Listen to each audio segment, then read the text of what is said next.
আসসালামু আলাইকুম। দূরের কাছে যে যেখানে বসে এই মুহূর্তে ভিডিওটা দেখছেন তাদের সবাইকে মাহফুজা কিচেন ভিডিওতে ওয়েলকাম। আজ গরুর মাংস রান্না করব, আলু দিয়ে একটু ঝোল ঝোল করব। তো বেশ অনেকটা মাংসই রান্না করব, 4 কেজি মাংস রান্না করব। তো কথা না বাড়িয়ে চলুন আমরা মূল ভিডিওতে চলে যাই।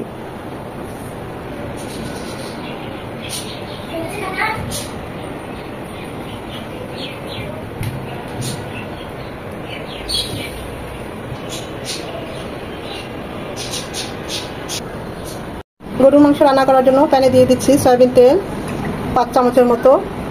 তেলটা গরম হয়ে এসেছে, দিয়ে দিচ্ছি গোটা মশলা। তেজপাতাটা ধুয়ে দিয়েছি তাই এমন দেখাচ্ছে। গোটা মশলাগুলো 1 মিনিট হবে, ঠিক সুন্দর একটা অ্যারোমা চলে আসবে। দিয়ে দেবো 1 কাপ পেঁয়াজ কুচি। পেঁয়াজটা নরম হবে।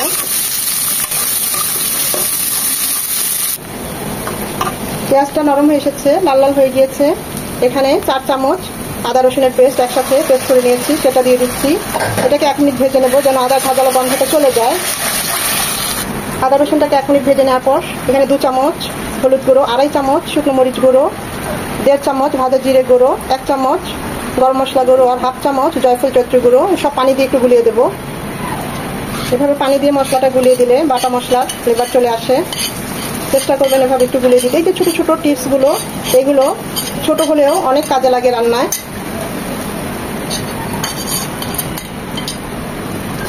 মশলাগুলো ভালোভাবে এখন কষিয়ে নিতে হবে। আমি আরও কিছুটা গরম পানি দিয়ে দিচ্ছি যেন ভালোভাবে কষিয়ে নিতে পারি। আসলে মশলাটা যত বেশি ভালো করে কষাবেন ওই রান্নার টেস্টটা তত ভালো আসবে।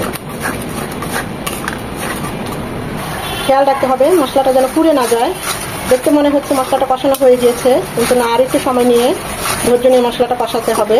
আসলে মশলা কষানো দেখলেই বোঝা যায় রান্নাটা কেমন হবে।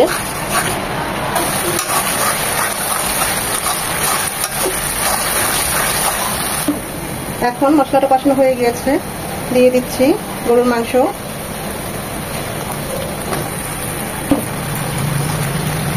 এখানে আমার 4 কেজি মাংস, আমি ওই অনুযায়ী সমস্ত মশলা দিয়েছি।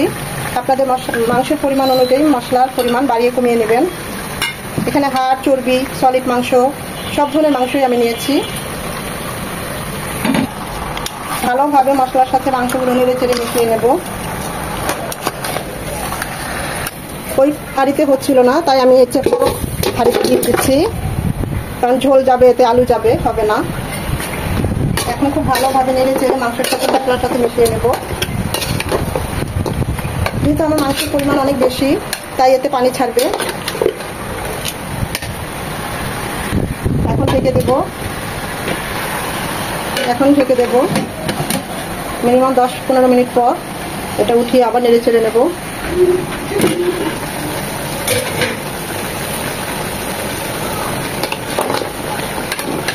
বেশ অনেকটা পানি ছেড়েছে, দেখুন গরুর মাংস থেকে। এই পানি দিয়ে মাংসটাকে আরো 10 মিনিট কষিয়ে নেব।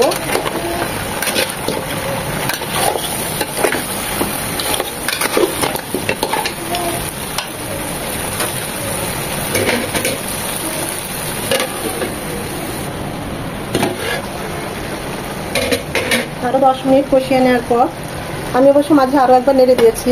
এখানে 1 কাপের চেয়ে কিছু কম আছে টক দই, ফেটিয়ে দেবো। এটা ঘরে বানানো টক দই, তাই একটু লিকুইড। যখন এরকম মাংসটা একদম কষে আসবে তখন এই টক দইটা দিবেন। আর টক দইটা দেওয়ার সময় চুলা থেকে একদম লোহিতে রাখবেন, তাহলে আর ছানা ছানা বাঁধবে না। এখন টক দইটা দিয়ে আবার গরুর মাংসটাকে আরো 5 থেকে 8 মিনিট কষিয়ে নেব।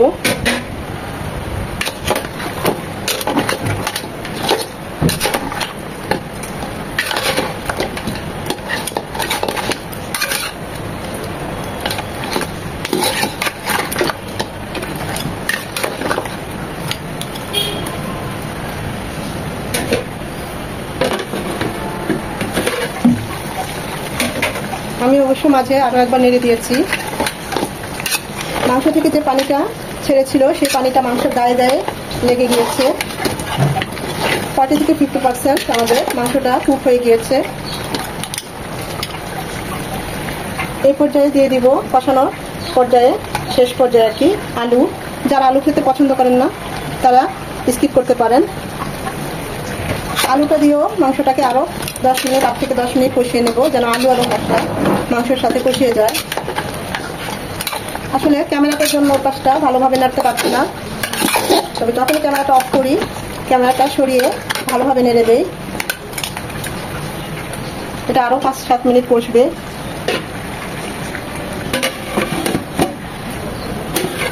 5-7 মিনিট পর দিয়ে দিব লবণ। এখন কিছুটা লবণ কম দিয়েছি, কারণ যখন ঝোল দিব তখন বাকিটা টেস্ট করে দেব। এখন এই পর্যায়ে লবণটা দেওয়ার রিজন হচ্ছে মাংস আর আলুর সাথে লবণটা মিশবে, এতে মাংসটা খেতে ভালো লাগবে, আলুটাও।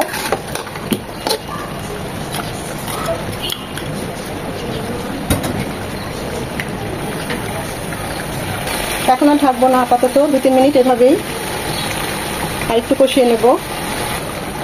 2-3 মিনিট আরো কষিয়ে নেওয়ার পর এখন দিয়ে দিচ্ছি ফুটানো পানি।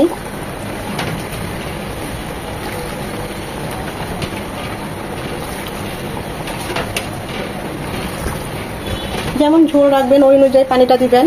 যদি গ্রেভি রাখতে চান তাহলে পানিটা আরেকটু কমিয়ে দিবেন। আমি এখানে 6 থেকে 7 কাপ পানি ফুটানো পানি দিলাম, কারণ আমি এটা একটু ঝোল ঝোল রাখবো। আর আলু কিন্তু ঝোল টানে এবং লবণও টানে আলু, তাই সেটা মাথায় রাখতে হবে যেন মাংস আলু দুটোই সেদ্ধ হয়।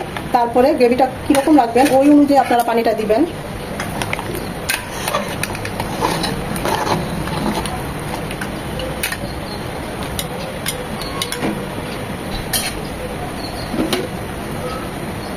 এখন এটা কুক হবে যতক্ষণ না পর্যন্ত মাংস এবং আলু সেদ্ধ না হয়, মিনিমাম 25 থেকে 30 মিনিট। এর মাঝে অবশ্যই টেস্ট করতে হবে। 25 থেকে 30 মিনিটের জন্য রান্না হোক। আমি অবশ্য মাঝে আরো 2-3 বার নেড়ে দিয়েছি, মনে হয়েছে আর একটু লবণ লাগবে, তাই আরো একটু লবণ দিয়ে দিচ্ছি। এটা আরো 8-10 মিনিট হবে নামানোর। 8-10 মিনিট আগে দিয়ে দিচ্ছি আরো 1/2 চামচ গরম মশলা গুঁড়ো। এই গরম মশলা গুঁড়ো ভিডিও আমার চ্যানেলে দেওয়া আছে, আপনারা চাইলে দেখে নিতে পারেন। খুবই স্ট্রং একটা গরম মশলা গুঁড়ো।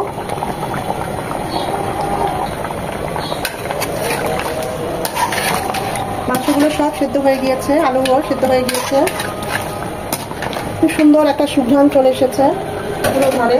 গরম মশলার ফ্লেভারটা যেন মাংসের মধ্যে ঢুকে যায়, তাই আরো 2-3 মিনিট ঢাকা দিয়ে রাখবো। মাশাআল্লাহ, খুব সুন্দর একটা খুশবু গরুর গোশত থেকে বের হয়ে এসেছে, দেখতেই পাচ্ছেন।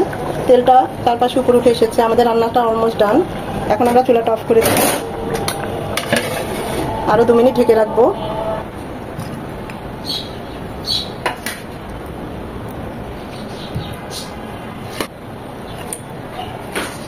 আমি তো একটু ঝোল ঝোলে রেখেছি, আপনারা চাইলে আরেকটু মাখো মাখো করে নিতে পারেন।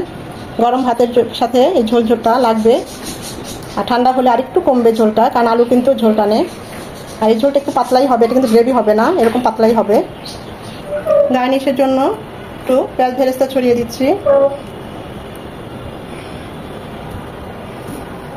দিয়ে দিচ্ছি লেবুর স্লাইস,